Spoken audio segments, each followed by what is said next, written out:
Saat kami datang pekan berikutnya, pendeta sudah memiliki jawaban, yaitu perhitungan hari orang Yahudi berbeda dengan kita. Waktu itu kami tercengang, heran namun akhirnya tersenyum mengerti bahwa sebenarnya pertanyaan ini tidak dapat dijawab oleh sang pendeta. Padahal kejadian Nabi Muhammad SAW di dalam gua selama 3 hari 3 malam mestinya lebih bisa menjawab ramalan tersebut. Saudariku, sebenarnya masih banyak pertanyaan-pertanyaan yang kami diskusikan saat itu. Kiranya ini cukup untuk menggambarkan diskusi yang terjadi saat itu.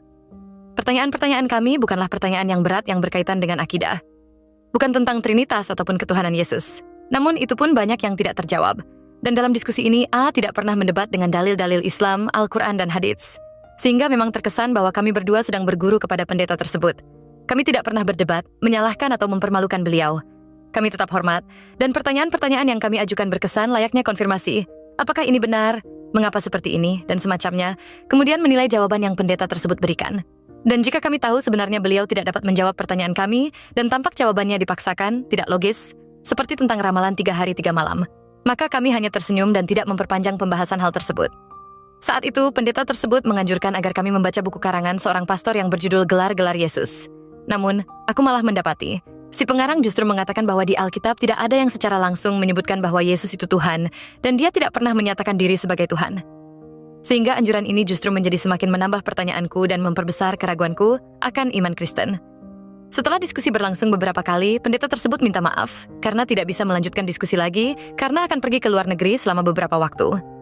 Beliau merekomendasikan 2 orang pendeta untuk menggantikan posisi beliau selama beliau tidak ada. Pendeta pertama adalah seorang yang dulunya beragama Islam namun keluar, murtad, dari agama Islam dan menjadi pendeta.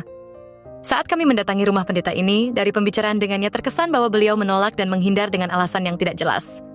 Pendeta kedua adalah seorang doktor teologi ahli perbandingan agama dan memiliki kedudukan yang cukup tinggi di sebuah universitas.